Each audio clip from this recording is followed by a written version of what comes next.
This is Athletes Lives Network, exclusive interviews. Today our special guest is Sebastian Skip Clark, East Chicago Central basketball player, class of 1993. How you doing, Skip? Pretty good about yourself. How you doing, Carl? I'm doing good. Right. I want to thank you for being on the website. This is going to be a great interview, man. I'm excited to see, what you got to talk about. It's all good. Yeah. So we're going to go and get started, man. Pretty much what we're going to do is ask you about yourself, growing up in EC, your early influences in sports, your high school career, what happened after high school, and then a big question is why so many athletes in Chicago fail to go to that next level, and then also what kind of advice can you give to future athletes who may one day be in your shoes? Okay. So let's start off, man. Give us some early influences when you was growing up. Well, first I have to say, my family, stepfather Dennis Taylor, and I had an older cousin Tyler McGuire.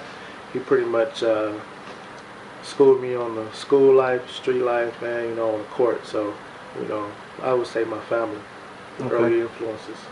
What peers did you grow up with that was maybe better than you athletically? Growing up, who you wanted to challenge and beat? Well, I have to give props to Marlon Anderson, Bro Bud. You know what I'm saying? He was when we got to the middle school, games got a little rougher. So, playing against him, helped me out a lot. Showed me a lot. You know what I'm saying? So I have to say that. And Damon Thompson, Big Bill, Eugene Morgan, Craig Williams. I have to say we all ran on the court pretty much. Dante Williams. We all ran on the court together. We had a lot of battles on these courts in East Chicago. Gotcha. Yeah, it's cool. So at what age did you start playing basketball? I started about 8 or 9. Started in Biddy Ball, Franklin. Me and Maurice Lauderdale, we was on a squad together down in Biddy Ball. We was running that.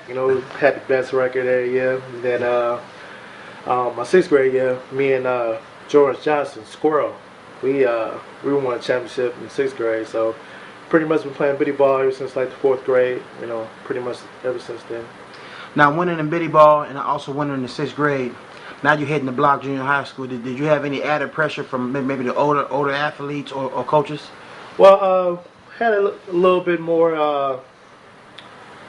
What coaches wanted more from me, wanted more from me than they did at a young age. Coach Borm and I had to say, Coach Heppenthal, he took our games to another level. He had us taking charges. We seeing different schemes as far as our opponents.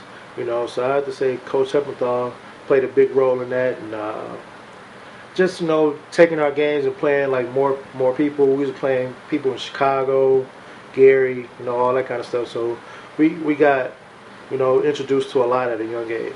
So. Now growing up, was you a guard? Was you a athletic big man? Because as you know, in Central, we don't have too many 6'9", 6'10s walking around. That's true. So pretty much everybody was athletic. So give me your style of play. Well, my style of play, I was a dirty work. I was like Charles Oakley. I just get down there and bang, in that paint. You know what I'm saying? I was also known as a real good shot blocker. So I was known for that defense, and I grind it down, in that paint. You know what I'm saying? So like a old Joakim Noah, something like that. Gotcha. Yeah. Now, what part of your game advanced from Franklin to block 7th and 8th grade? I think I did more ball handling, more jumpers, like I said, because I was the biggest kid, in elementary, so I was always in the paint area playing the center position. So as I got older, got into the small forward and the power forward, so my game went out to the perimeter a little bit more. So I would say that would have my game kind of expanded as I got older. Now, during our time when we was in school, middle school basketball was huge. We played in all the Gary schools, right. Hammond schools, and then of course the arch rival, Westside. Right. To just give us a little feedback on your 2 years playing basketball, like far as record wise, and also you as an individual. Record wise, I want to say 7th grade year we were 13-3. I think we lost to Westside our 7th grade year, but 8th grade year we beat Westside twice at Central.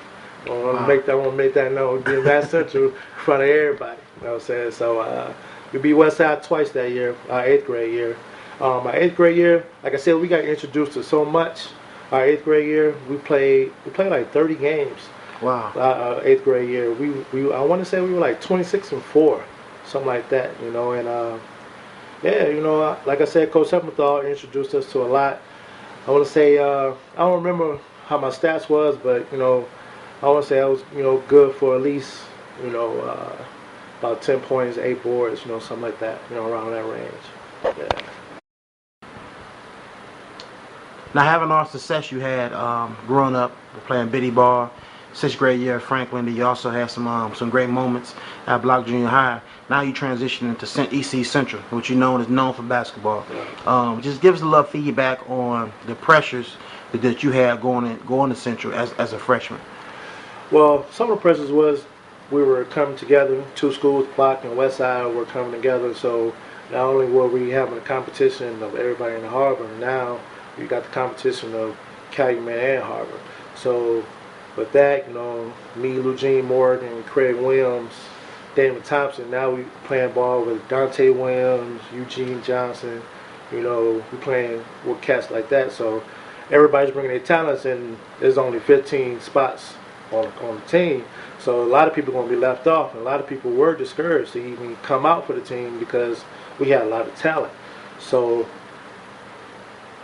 but as far as like the grades and all that kind of stuff, you know, people being ineligible, you know, I didn't have that issue. So you know, I always pretty much always played. So I mean, but the competition level definitely went higher. You know, went a lot higher, and not only were you playing just for freshmen, you also got JV coaches looking at you, you got varsity coaches looking at you.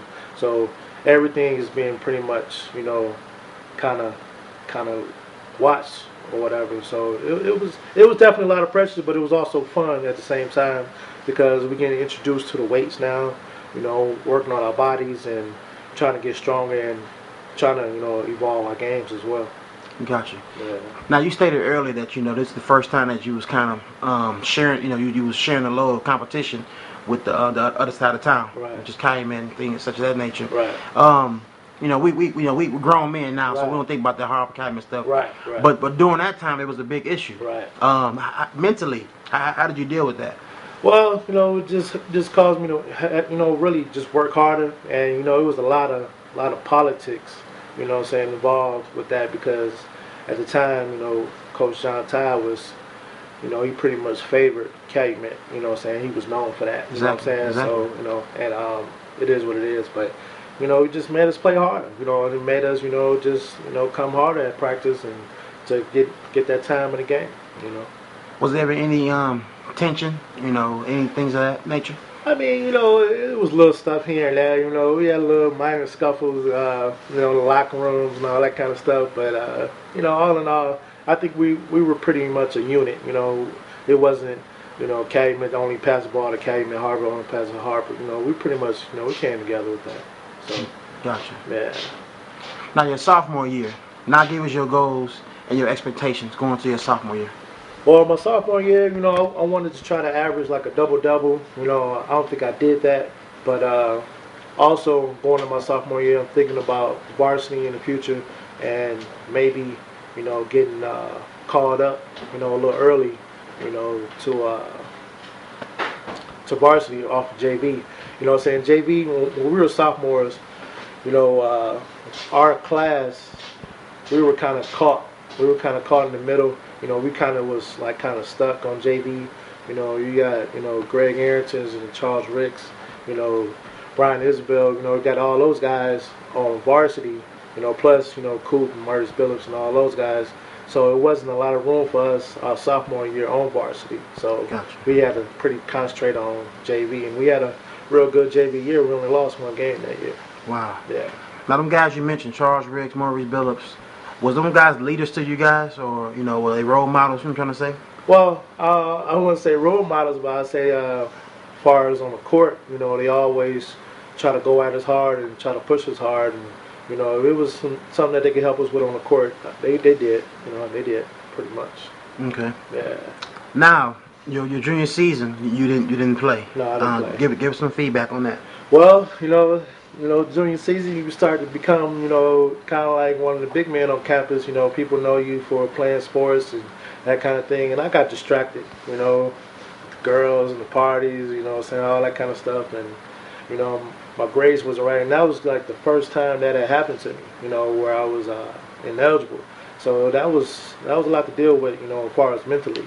And a lot of people was disappointed in me for that because that was the first time that I went through that. But that was a rough year, my junior year. Yeah.